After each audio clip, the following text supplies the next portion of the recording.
L'Église évangélique des Assemblées de Dieu Temple de l'Espérance de Makori présente le pain quotidien pour l'édification du corps de Christ.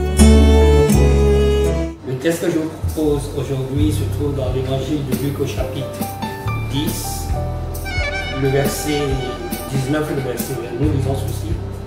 Voici, je vous ai donné le pouvoir de marcher sur les serpents et les scorpions et sur toute la puissance de l'ennemi, et rien ne pourra vous nuire.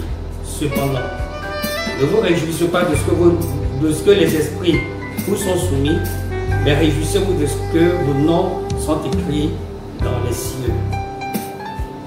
En ce moment même, Jésus tressaillit de joie par le Saint-Esprit et dit: Je te loue, Père, Seigneur du ciel et de la terre, de ce que tu as caché ces choses aux sages, aux intelligents, et de ce que tu les as révélées aux enfants. Oui, Père, je te loue de ce que tu l'as voulu ainsi.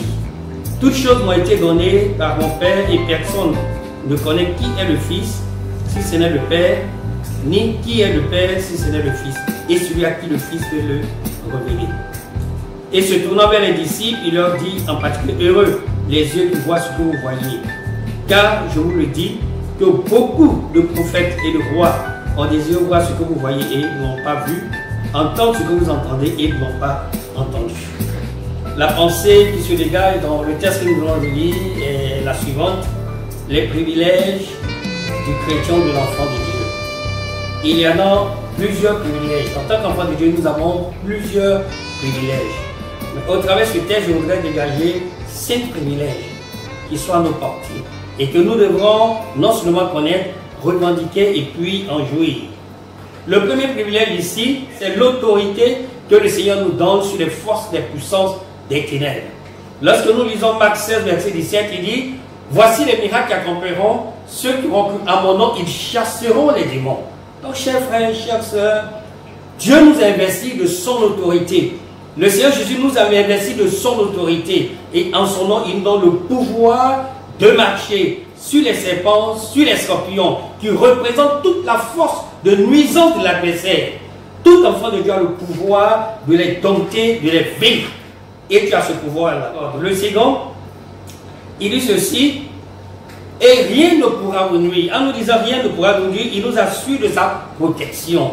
Aucune force des puissances des ténèbres ne peut quoi que ce soit contre un enfant des dieux. Parce qu'il est protégé, parce qu'il est investi de l'autorité et du pouvoir du Seigneur Jésus. Donc n'ayons pas peur. Dieu t'investit de son pouvoir et Dieu te promet qu'il te garde et que rien ne pourra te nuire. Quelles que soient les armes qui seront forgées contre toi, la Bible dit cela sera sans effet. Parce qu'il est avec toi, il t'investit et Dieu te protège. Le troisième privilège que je note ici, il dit: ne vous réjouissez pas. C'est vrai que ces privilèges-là sont de très grands privilèges. Avoir le pouvoir de dompter les forces et les puissances des ténèbres, être protégé par le Seigneur. Mais celui qui est au-dessus de tout, il dit: réjouissez-vous de ce que vos noms sont écrits dans le ciel, dans le livre de vie. C'est un privilège.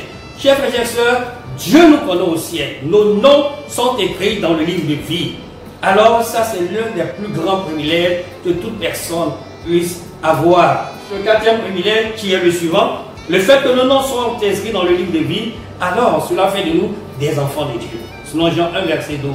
À tous ceux qui l'ont reçu, comme je l'ai dit de suite, et à ceux qui croient en son nom, il a donné le pouvoir de devenir enfants de Dieu. Ça, c'est un quatrième privilège. Si nous sommes enfants de Dieu, et nous le sommes, nous sommes aussi co-héritiers de Christ, héritiers donc de Dieu. Ça veut dire quoi? Tout ce que Dieu possède est pour toi, est pour moi. Alors tu n'es pas n'importe qui, tu as de la valeur, tu as du prix aux yeux de Dieu. Relève la tête, parce que tu es un citoyen du ciel. Et parce que tu es aussi un citoyen du ciel, Dieu te garde. Derrière toi, devant toi, tout autour de toi, il y a une armée d'anges qui t'escorte.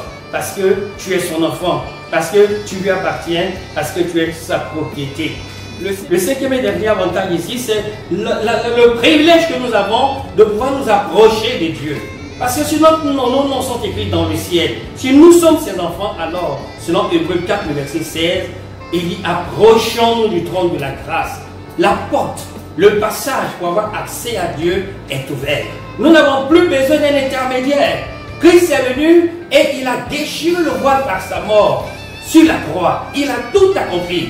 de sorte que nous n'avons besoin d'aucun sacrifice, besoin d'aucun intermédiaire. Nous pouvons librement et avec assurance nous approcher du trône de la grâce.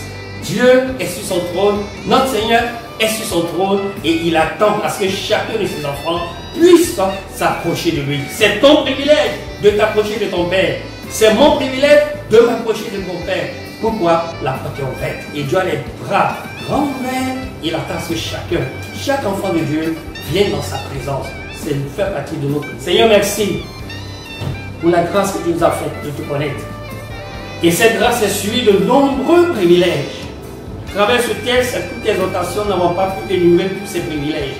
Mais tu nous donnes le pouvoir de marcher sur les serpents, sur les scorpions et sur toute la puissance de l'ennemi. Voilà pourquoi je prie ce soir pour que toute force des puissances des ténèbres qui oppressent un frère, qui oppressent une soeur, qui oppressent quelqu'un, qu'au nom de Jésus, ces forces des puissances des ténèbres lâchent prise et que ce frère, cette soeur, cette personne soit libérée maintenant. Ta parole dit toute arme forgée contre nous sera sans effet. Tu nous assures ta protection. Alors protège tes enfants, protège tes serviteurs, protège ceux qui vivent dans leur maison, protège les uns, protège les autres. Tu dis que nous sommes enfants de Dieu, nous le sommes. Alors ceux qui doutent de cela, que l'Esprit de Dieu puisse confirmer sur leur de l'assurance et la certitude qu'ils sont sauvés, que leurs noms sont écrits dans les cieux. Et Seigneur, que nous puissions librement nous approcher de toi afin de jouir des grâces et des privilèges que tu mets à notre portée. Bénis ton peuple, bénis tous ceux qui entendront ce message au nom de Jésus. Amen. Le pain quotidien, rendez-vous très bientôt.